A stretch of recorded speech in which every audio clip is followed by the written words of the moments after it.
ምዕራፍ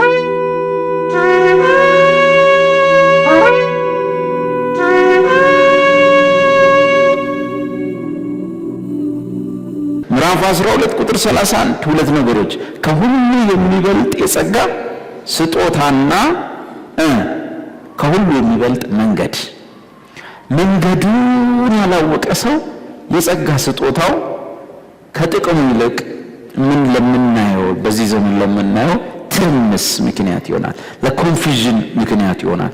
ቅዱሳንን ግራ ለማጋባት ራስንም ግራ ለማጋባት መያዣው መጨበጫው መድረሻው የማይታወቅ ከሁሉም በላይ ለሰው ባትናገሩትም ጥያቄ በጥያቄ እንድትሆኑ ያደርጋቸዋል። የጸጋ ስጦታዎች ጥያቄ ብዙ ሰው መናገር ፈርቶ ብዙ ሰው መጠየቅ አፍሮ ነው እንጂ እዚህ ቤት ውስጥ ራሱ በልሳኖች የማትናገሩ መዓት ናችሁ።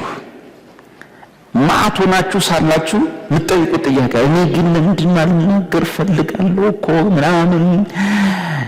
ሰዎች ሲወድቁ አይታችሁ የምትቀኑ ወድቃችሁ ማታቋላችሁ። ሰው ሁሉ ይወድቃል፣ እኔ ግን መቼ ነው የምወድቀው የምትሉ ውስጣችሁ ጥያቄ አለ። ጀኒን የሆነ ከላይ የሆነ ሐዋርያት እንዳወሩት አይነት ልሳን እየጠበቃችሁ እናትናገሩ አላችሁ። በዚህ መሃል እናንተ ጀኒን የሆነ ነገር እየመሰላችሁ ሁሉም ሰው በልሳን መናገር አለበት የሚል ትምህርት ስለሰማችሁ ከመጽሐፍ ቅዱስ አይደለም ከቅዱስ ጳውሎስ አይደለም በ1960ዎቹ ውስጥ ከነበረ የመንፈስ ቅዱስ እንቅስቃሴ አራማጆች የተሰጠ አስተምሮ ስለሆነ ያንን ላይ ሆናችሁ ሞራላችሁ የተነካ ስሜታችሁ የተነካ አሁን ትምህርት ልሳን አይደለም ኤኒዌይስ ግን አንድ ወንድሜን አውቀዋለሁኝ በቃ ጌታ እኔን አይወደኝም ብሎ ቤቱ ቁጭ ያለ ሰው አውቃለሁ። ትልቅ ሰው ነው፣ የሁለት ልጆች አባት ነው። እዛ ሀገር ላይ ስገባ ሰውየው በቃ ጌታን ፈልገዋለሁ ጌታ ግን አይፈልገኝም፣ ጌታን ወደዋለሁ ግን ጌታ አይወደኝም ብሎ ቤቱ ቁጭ አለ። እዛ ሀገር ላይ ስገባ በስንት ጉተታ እኔ ጋር ይዘውት መጡ። ምክንያቱም ሲነግረኝ በጌታ ወደ 11 ዓመት ቆይቻለሁ። ሁሉም ልሳን ይናገራል፣ እኔ አልናገርም። ሚስቴ ገና ጸሎት ሲጀመር ትወድቃለች፣ እኔ አንድ ቀን ወድቄ አላውቅም። አንድ ቀን አንድ በጣም ብርቱ ነብይ ነው ተብሎ ከመቱ ነው ከምናምን መጣ አንድ ነብይ። እሱ እንዲህ ከነካህ ትወድቃለህ ብለውኝ 10 ቀን በአቮካዶ ጾሜ በቃ አሁንማ ኃይለኛ ሰው ይመጣል ወድቃታለሁ። በነገራችን ላይ መውደቅ ግዴታ ነው እንዴ? ማለት 120 ሰዎች ወድቀው ይሆንን? መንፈስ ቅዱስ ሲመጣባቸው ወድቀው ይሆንን ነው ወይስ የተቀበሉት ነገር የወደቁትን ያቆማል? እና እኔ ችግር የለውም። ሳኦል የሚባለው ሰውዬ መንፈስ ሲመጣበት እንደወደቀና ለሰዓታት ራሱን ሳያቅ እንደተኛ አውቃለሁ።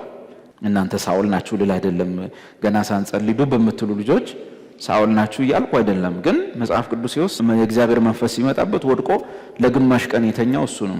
ያ ወንድም የቀድሞ ኮንፈረንሱ ደረሰ፣ ሰውየው መጣ፣ ታላቅ ነብይ የተባለው በአቮካዶ ነው የጾመው ለቀናት።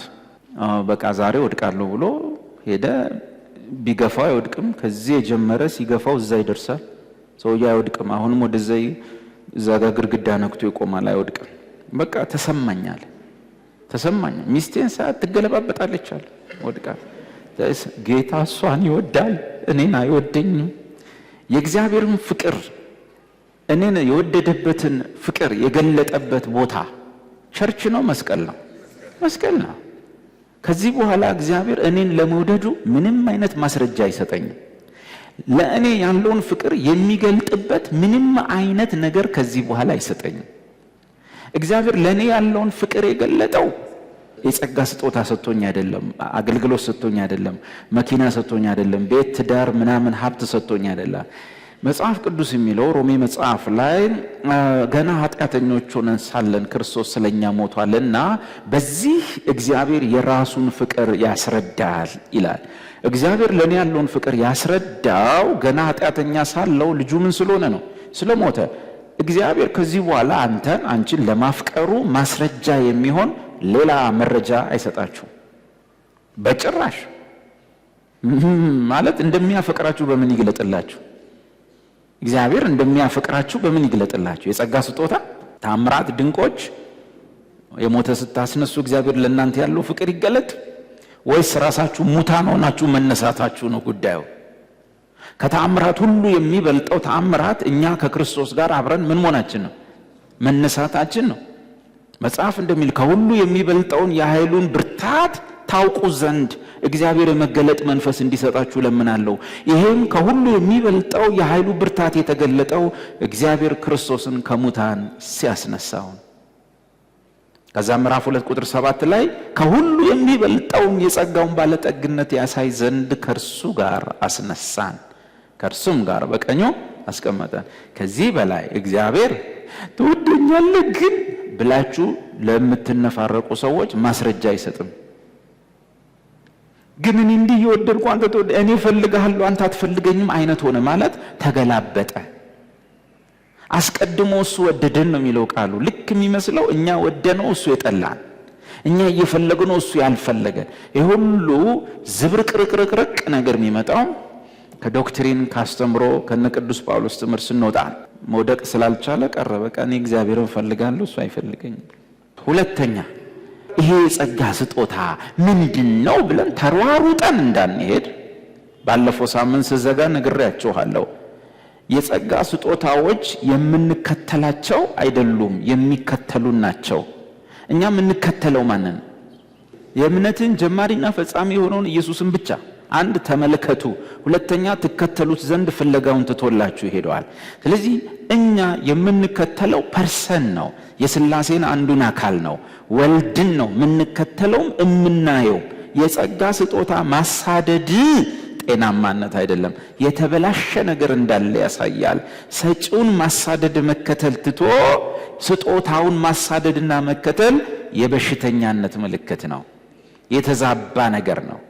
አንድ የምትወደው ሰው፣ አንተ የምታፈቅረው ሰው፣ አንተ የምትወደው ሰው ቆይተህ ስትመጣ አንተን ሳይሆን እጅህን ቢያይ፣ ያንጠለጠልከውን ፌስታልና ሻንጣ ቢያይ ትዝብት አይደለምን?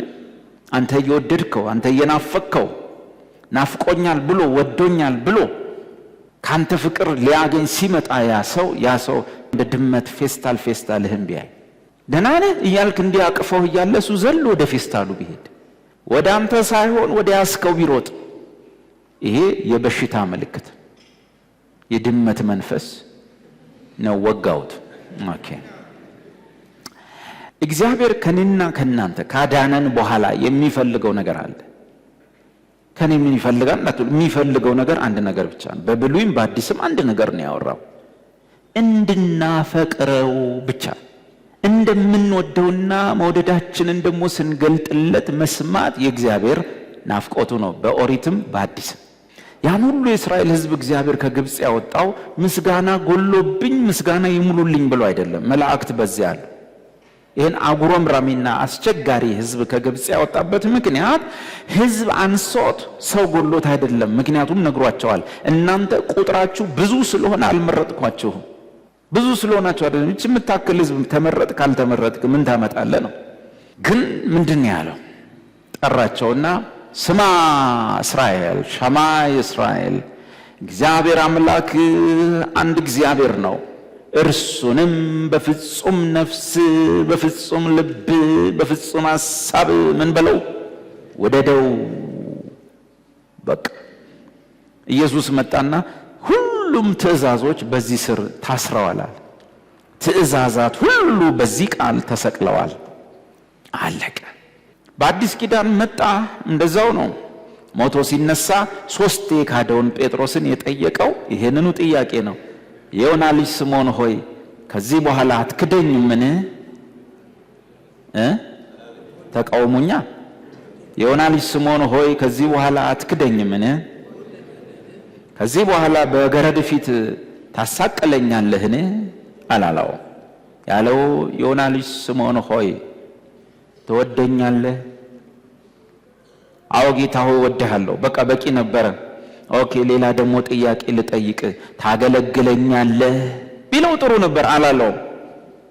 ትወደኛለህ? አሁንም አዎ ጌታ ሆይ እወድሃለሁ። የዮና ልጅ ስምዖን ትወደኛለህ? ጌታው እንደምወድህ አንተ ታውቃለህ። ስለዚህ ኢየሱስም መጥቶ ያስተማረን ትምህርት እግዚአብሔርን በፍጹም ልባችን ማፍቀር መውደዳችን ላይ የተመሰረተ ነው ማለት ነው። በእግዚአብሔር ቤትም በአገልግሎት ለመሰንበት ለመቆየት በቂ ምክንያት ነው ወይም ሊያሰነብት የሚችል ብቸኛ ምክንያት ነው ብዬ ማምነው ለእግዚአብሔር ወይም ለኢየሱስ ክርስቶስ ያለን ፍቅር ብቻ ነው። ሌሎች የአገልግሎት መነሳሻ ምክንያቶች ሞቲቮች በጸጋ ስጦታ ተገልጦ በቃ ሙታንን ማስነሳት፣ አንካሳ ማዘለል፣ ዊልቸር ላይ የቆመን ሰው ተርትሮ ማስሮጥ፣ እንደዛ አይነት ጉጉትና ፍላጎቶች አገልግሎት ላይ አያሰነብቱም። ከአንድ ዓመት አያልፉም፣ ከሁለት ዓመት አያልፉም።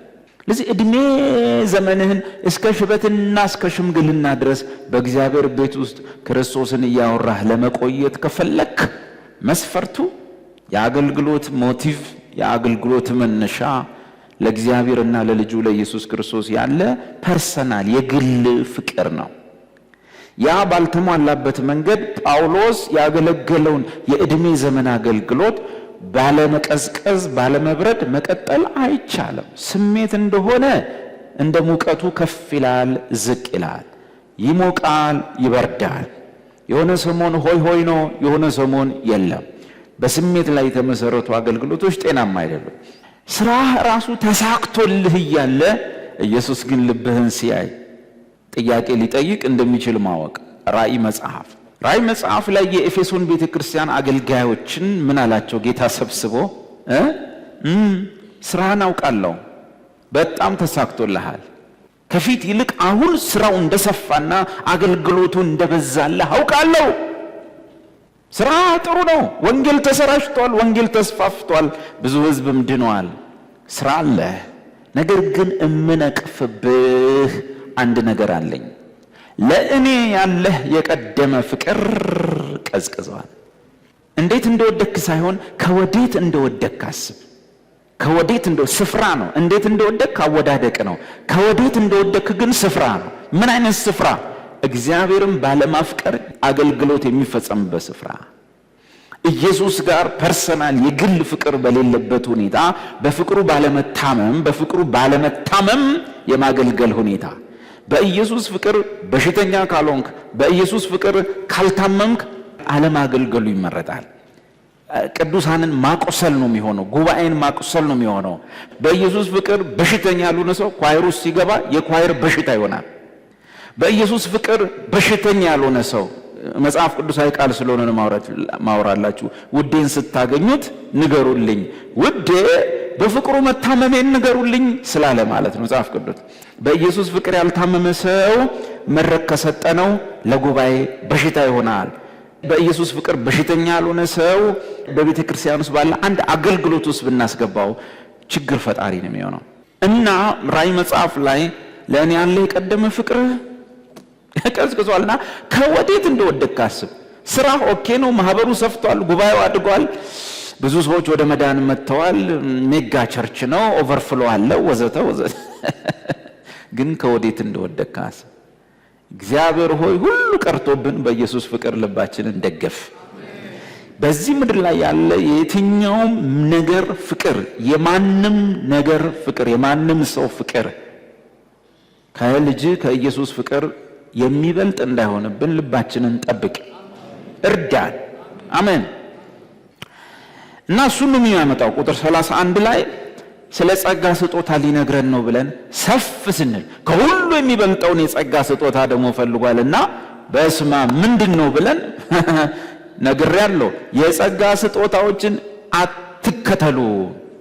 ኢየሱስ ፐርሰን ነው፣ ወልድ ነው፣ የሥላሴ አንዱ አካል ነው። እርሱ ምን አለ? የሚወደኝ ቢኖር መስቀሉን የራሱን መከራ ማለት ነው። የሰውየው የራሱን መከራ መስቀሌን ተሸክሞ ሳይሆን መስቀሉን ተሸክሞ ምን ይበለኝ? ይከተለኝ አለ። ኦኬ፣ የምንከተለው ማንን ነው? አቤት፣ ማንነት የሆነውን ፐርሰን የሆነውን ወልድን ነው የምንከተለው። ወልድን ነው የምንከተለው። ከዛ በኋላ ሌሎች ነገሮች ሁሉ ምን ይሏቸዋል ነው የተባለው። ለምሳሌ በእኔ የሚያምን ማርቆስ 16 ያመነ የተጠመቀ ይድናል፣ ያላመነ ደግሞ ይፈረድበታል። የሚያምኑትንም እነዚህ ምልክቶች ይከተሏቸዋል ነው ወይስ የሚያምኑትም እነዚህን ምልክቶች ይከተላሉ? የቱ ነው? የሚያምኑትንም ሰዎች እነዚህ ምልክቶች ምን ይሏቸዋል? ይከተሏቸዋል። ወይም የጸጋ ስጦታዎች ይከተሏቸዋል። እነሱስ ማንን ነው የሚከተሉት? ኢየሱስን።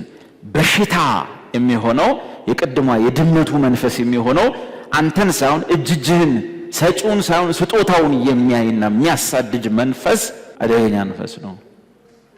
ምንከተለው ማለት ምን ጓጓው ማለት ነው። ምን ጠማው ማለት ነው። ይሰማል አይደለ? ምን ናጠናው ማለት ነው። ምን ዘምረው ማለት ነው። ምን ናፍቀው ማለት ነው። የጸጋ ስጦታዎችን አይደለም። ማንን ነው? ኢየሱስን ነው። ምን ናፍቀው እሱን ነው። ምን ናፍቀው እሱን ነው። ምን ወደው እሱን ነው። ምን እንከተለው እሱን ነው። ሚያጓጓን እሱ ነው።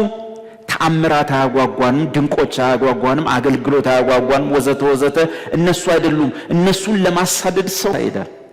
ኢየሱስን ናፍቆ ጌታ ሆይ ራስን ከፊት ይልቅ ግለጥልኝ፣ ስላንተ ማርቆስን ላጠና ነው፣ በቃ በሬን ዘግቼ ጾም ጸሎት ይዤ ብሎ ማርቆስን ማጥናት ሳይሆን ጌታ ሆይ አንተ የራስ ጉዳይ አይነት ጌታ ሆይ በርዘግት ቀባኝ፣ እሳት እጄ ላይ ቀባይ፣ እግዚአብሔር ፋየር ጌታ ሆይ ታክሲ ውስጥ ስገባ አጋንንት ይጮህ፣ ቸርች ስገባ አጋንንት ይታዘበናል ጌታ። እስቲ አንድ ቀን ኢየሱስ ክርስቶስ ማን ነው የሚለውን ሃንዳውት ለማጥናት በርህን ዝጋ፣ ጾምና ጸሎትህን እኔን ለማጥናት አውለው ቢል የማይታገስ ሕዝብ። እኛ ጥማታችን ኢየሱስ ነው። ናፍቆታችን ኢየሱስ ነው። ምንከተለው ኢየሱስን ነው። የእምነታችሁን ጀማሪና ፈጻሚ የሆነውን ኢየሱስን ተመልከቱ። ቀጥሎሳ እየተመለከታችሁ ደግሞ በፊት ለፊታችሁ ያለውን ሩጫ በትዕግስት ሩጡ። ጴጥሮስ ደግሞ ምን አለ? ትከተሉት ዘንድ እሱ ፍለጋውን ትቶላችሁ ይሄዳል። ከዛስ እንደዚህም የሄዱትን ሰዎች እነዚህ ምልክቶች ምን ያደርጓቸዋል? ይከተሏቸዋል። ያለዚያ ትዝብት ነው ትርፉ ነው የሚለን። ከሱ ፈልገን እጁን አይተን እሱን ማናይ ከሆነ ትዝብት ነው ትርፉ። ሚያፈቅርሽ ባልሽ ወይም ምታፈቅርህ ሚስትህ ፊትህን ማየት ጓግታ ወይም ፊትሽን ማየት ጓግቶ ፊት ለፊት ትተያያላችሁ ሲባል እሱ እንደገባ እጁን ማየት ይከብዳል። ኢየሱስ ደግሞ የፍቅር ጥያቄ አለበት። ትወዱኛላችሁ ወይ የሚል የፍቅር ጥያቄ ነው የሚያቀርበው። ትወዱኛላችሁ ወይ? በመዝሙር 23 አንድ የታወቀ ጥቅስ አለ። እግዚአብሔር እረኛዬ ነው። ኦኬ እረኛ ከሆነ ምንድነው? አቤት በጎቹ ይከተሉታል አይደለም? መልካም እረኛ በጎቹ ይከተሉታል አይደል? ከፊታቸው ይወጣል እነሱም ይከተሉታል ይላል። ቀጥሎስ ግን ቸርነትህና ምሕረትህ በሕይወቴ ዘመን ምን ይሉኛል? ይከተሉኛል። እንደ ምሕረቱን ቸርነቱን ነው የሚያሳድደው፣ ታምራቱን ድንቁን ነው የሚያሳድደው። ድርቀት ተበላ ይለፋል የለም፣ ይጸልያል ጠብ አይልም። በ10 ደቂቃ ጸሎት በ15 ደቂቃ ትምህርት የሰው ሕይወት ይቀየራል፣ ኑሮ ይቀየራል፣ ብዙ ነገር ይቀየራል። አንዳንዱ ሰው እድሜ ዘመኑን በሙሉ ያለቅሳል፣ ይጸልያል፣ ይጾማል፣ ሁሉ ነገር አመድ። ለዚህ ፎርሙላው ሲሳሳት ሁሉ ጊዜ ውጤቱ ይሳሳታል። ሂሳብ የምታስተምሩ ሰዎች ወይ ሌላ ፊዚክስ የምታስተምሩ ሰዎች ወይ ሌላ አይነት የሂሳብ ስራ የምትሰሩ ሰዎች ፎርሙላው ሲሳሳት ኢዝ ኢኳል ቱ ብሎ የመጨረሻው ውጤት ምን ይሆናል? ይሳሳታል። አለቀ። የፎርሙላ ስህተት የውጤት ስህተት ያመጣል። በምንም አይነት ሁኔታ ውጤቱን ማስተካከል አንችልም ፎርሙላው ሲበላሽ። ኢየሱስ ነገረን አይደለም? በሌላ መንገድ አስቀድማችሁ እናንተ መንግስቱና ጽድቁን ፈልጉ። ፎርሙላው ይሄ ነው። የላይኛውን ፈልጉ፣ የቀረ ሁሉ ይጨመርላችኋል። እኛ አይደለም ያ ይጨመርላችኋል የተባልነውን ለማሳደድ ከዚህ ሐዋሳ ደርሰን እንመጣለን። በውጤት ወጪ ነው ትርፍ፣ በውጤት ኪሳራ ነው ትርፍ። መጨረሻ ላይ ማጉረምረም ጥያቄ በጥያቄ እኔ ጸልያለሁ፣ ጸለይኩ የለም፣ አልኩ የለም፣ አሁንማ እኔ ቃጥያ ግራ ገባኝ። ኢቭን የተሰጠንን መዳን እንኳን ልንደሰት ሳንችል ቀናት ያልፋሉ። የመዳናችንን ደስታ እንኳን እንጆይ ሳናደርግ ሁሉ ጊዜ የእኝኝኝኝኝ ጸሎትና የእኝኝኝኝ መዝሙር እየዘመርን ዓመታት ያልቃሉ። በባዶ እጅ ኢየሱስ እንዳለን እንረሳለን። ኪሳችን ባዶ ሆኖ በእምነት ባለጠጎች እንደሆነ እንረሳለን። እና መዳን ብቻውን በቂ አይደለም። መዳን ይዞት የሚመጣው ጥቅም አለ። ዳዊት እግዚአብሔር የሰራውን ኃጢአት ይቅር አለው። ግን እግዚአብሔር ሆይ አድነኸኛል፣ ግን የማዳንህን ደስታ ደግሞ ስጠኝ። ይቅር ብለኸኛል፣ ድነሃል ብለኸኛል፣ ጥሩ ነው፣ ግን ደስታ አጣው።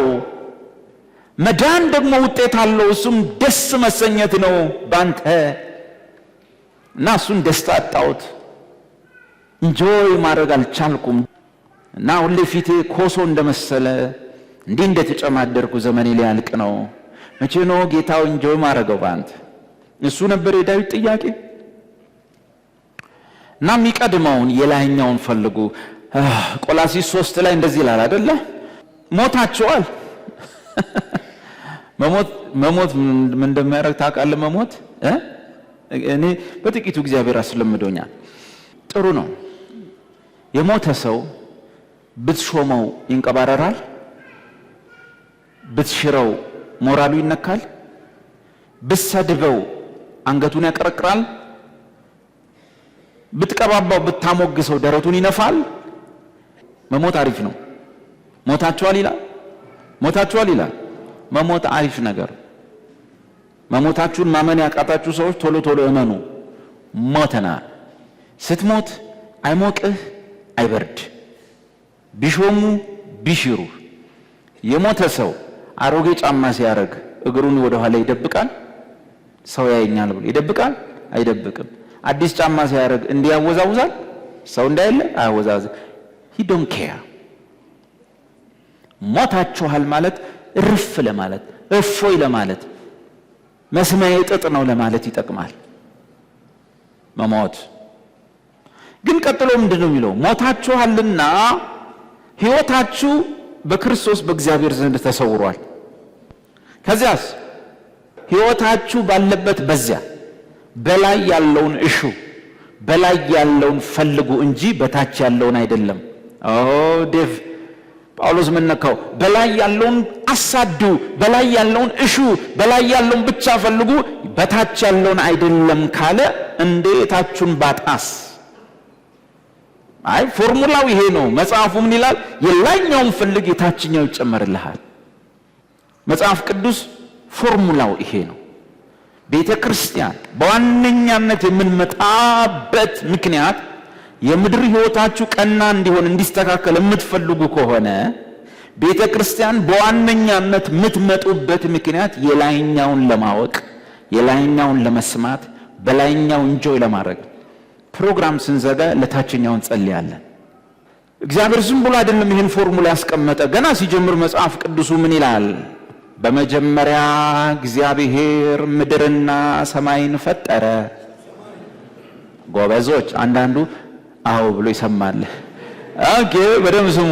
በመጀመሪያ እግዚአብሔር ምንና ሰማይና ምድርን ፈጠረ። የእግዚአብሔር ፎርሙላ ይሄ ነው። የላይኛውን ካላሰብክ የታችኛው አይመጣም። የላይኛው አይታይም፣ የታችኛው የሚታይ ነው። ግን ጳውሎስ ምን አለ? ይህ የሚታየው ሁሉ ከማይታየው እንደመጣ እናውቃለን። ሰው የተፎገረው ምንድነው? የሚታየውን ያያል፣ እዚሁ ይወዳደራል፣ እዚሁ ይፈልጋል፣ እዚሁ መከራውን ይበላል። ከሚታየው የሚመጣ የሚታይ ምንም ነገር የለም። የሚታየው ሁሉ የሚመጣው ከየት ነው? ፎርሙላው። ብዙ ወንድሞች ከምን ተነስታችሁ ምን ጋር እንደደረሳችሁ ራሳችሁ ታውቃላችሁ፣ እኔን ጨምሮ። ከየት ተነስተን የት ጋር እንደደረስን እዚህ ቤት ውስጥ ግን የብልጽግና ወንጌል ሰብኬ አላቅም፣ ታችሁን ሰብኬ አላቅም፣ የመሬቱን ነግሬ አላቅም። የላዩን ነግሬሃለሁ፣ የታችሁ ግን ሲጎድል ያየማናል፣ የታችሁ ያልቀናለት ማናል። ካሌብን ታውቁታላችሁ። ካሌብ መጽሐፍ ቅዱስ ውስጥ የኢያሱ ወዳጅ፣ የኢያሱ ጓደኛ ሴት ልጁ ውርስ ጠየቀች፣ መሬት ርስት ስጠኝ አለችው። መጽሐፍ ቅዱስ እንዲህ ይላል፣ ካሌብም ለሴት ልጁ የላይኛውንና የታችኛውን ምንጭ ሰጣት። እንጂ ገልብጦ አይጽፍም። ፎርሙላው ላይ የታቹ አይቀድምም፣ መሬት አይቀድምም። የላይኛውንና ኦኬ የላይኛው ኦኬ ከሆነ የታቹ ኦኬ ይሆናል። የታችኛውን ምንጭ ሰጣት። ይህ ብልህነት ነው። ይህ ማስተዋል ነው። ይህ የሰማይ ፎርሙላ ነው። ሰማይ ገልብጦ ነው የሚያነበው። መሬት ላይ ያለነው ሰዎች መሬት ያለውን ንባብና ስዕል አይተን ስለምንንቀሳቀስ ሁሌ ዋጋ እንከፍላለን። ፎርሙላው ይሄ ነው። ሰማይ ገልብጦ ነው የሚያነበው። ከዚህ በፊት ፓራዶክስ ላይ እንደተማርነው ሁሉን ነገር እየገለበጠ ነው የሚያነበው። ሁሉን ነገር ገልብጦ ነው የሚያነበው። ለመኖር የሚፈልግ ሰው አለ ጌታ ሲባል ህይወቱን ይጥላት። እንደኔ እኮ መኖር ነው የፈለኩ፣ ህይወቴን እኮ ወድጃት ነው። ህይወትን የምትወዳት ከሆነ አው ታጣታለህ። እናስ ህይወትን ስትተዋት ስትጥላት ትኖራለህ አሪፍ ላይፍ። ይሄ ፎርሙላ የሰማይ ፎርሙላ። ሰው ግን ህይወቱን ለማኖር ነው ሰፍ ሲል የሚሰበረው የሚበላው እንቅጭ የሚለው። ኢየሱስ የነገረን ግን ጥላት፣ ህይወትን ጥላት፣ ነፍስን ጥላት፣ ነፍስን ጥላት። አንቺ ነፍሴ ፊት አልሰጥሽም በላት።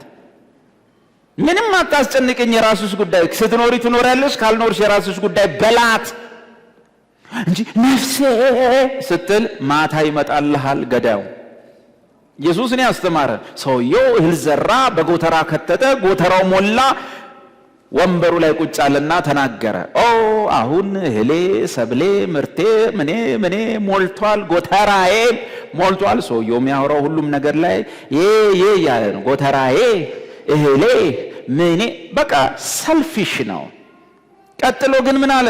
አሁን ነፍሴን የራሱ ይመስል ነፍሴን ቢ ጠጪ እረፊ እላታለሁ አለ።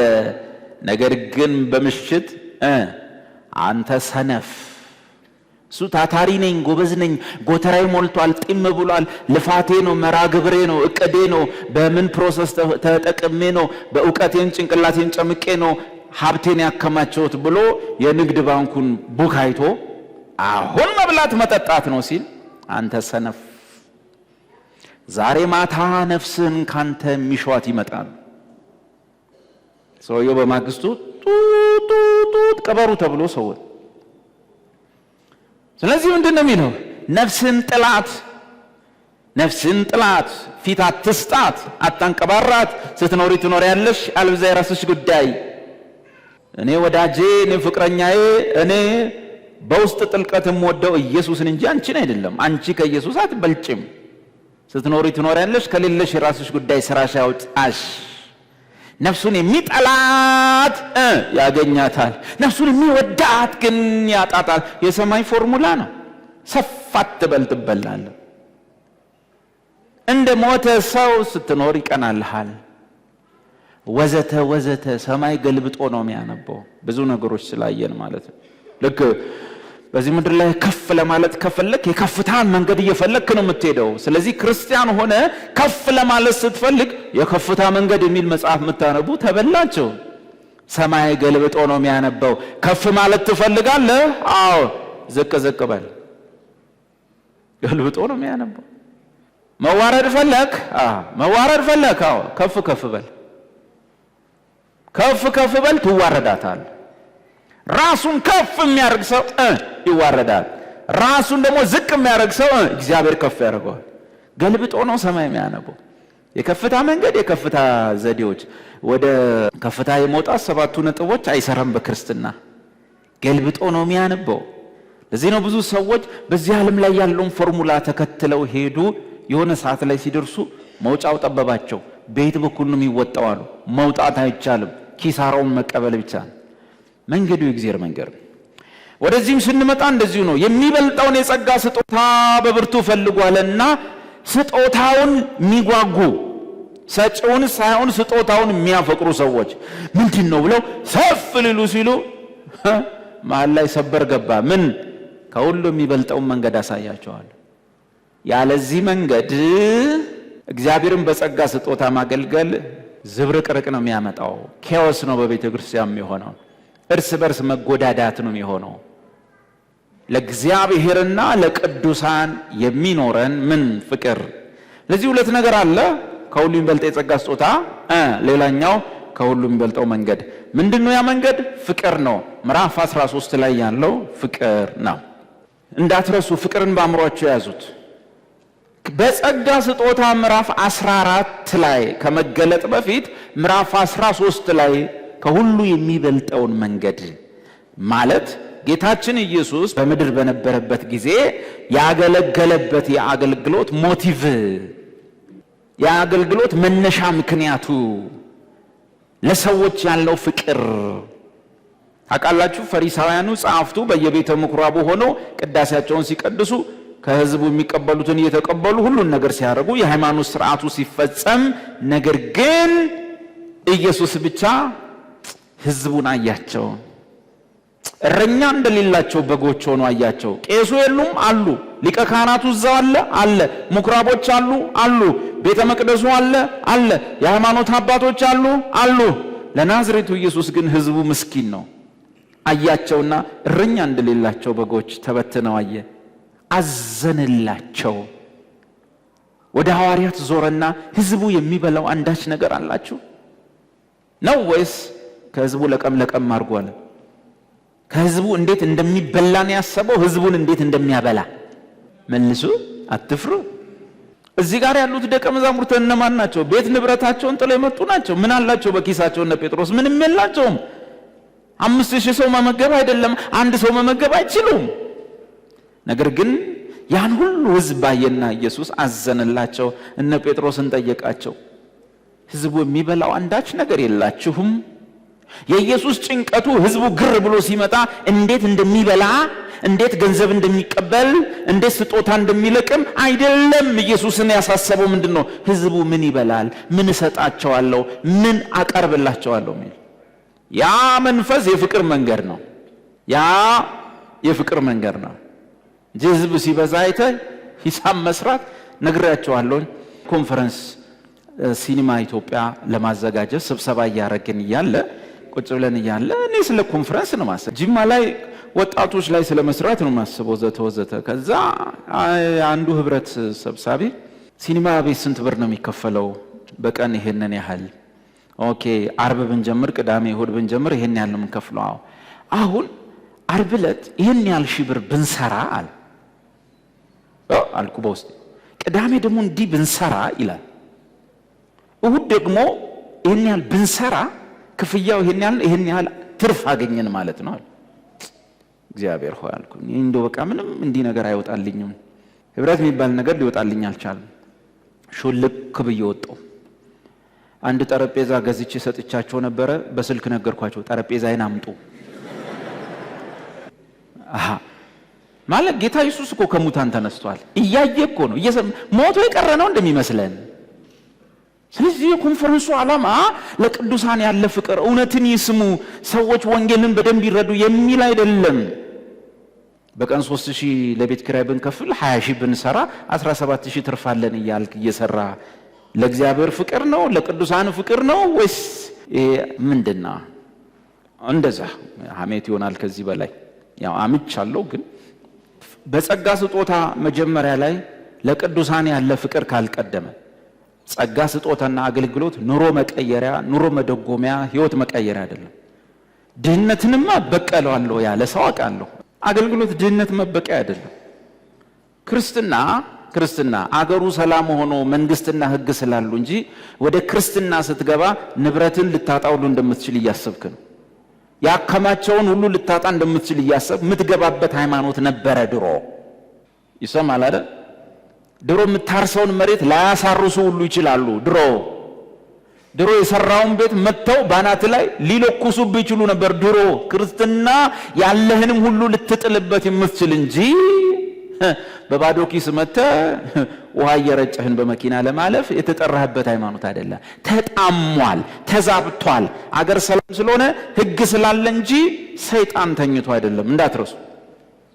እግዚአብሔር አያድርገው፣ እንጸልያለን። ህግ ባይኖር መንግስት ባይኖር ግን እውነት ልንገራችሁ ከመቼውም ጊዜ የባሰና የከፋ ፈተና የሚመጣው በፕሮቴስታንቱ ላይ። ተጠልተናል፣ ጠምደው ይዘውናል። የሆነ ቀን አለ እንገናኛለን ብሎ ይሰማል አይደል? እስከዛ ድረስ ራስን ሬዲ ማድረግ አለብህ። እስከምን ድረስ የታመንኩን? እስከ ሞት ድረስ የታመንኩን። እንጸልያለን እግዚአብሔር አገርን ሰላም እንዲያደርግ የመንግስታት ለውጥ ምናምን ሲኖር በሰላማዊ መንገድ ሁሉ ነገር በሰላማዊ መንገድ እንድንሄድ እንጂ ክፉ ቀን ቢመጣ ደርግ ሲወድቅና ኢህአዴግ ሲገባ እንደነበረው ቢመጣ አይ ይሄን 2 ዓመት ነው የፈጀብን። ይሄን ቤት ፍርክስክሱን ለማውጣት እነሱ 2 ሰዓት ይበቃቸዋል። እግዚአብሔር ይርዳን።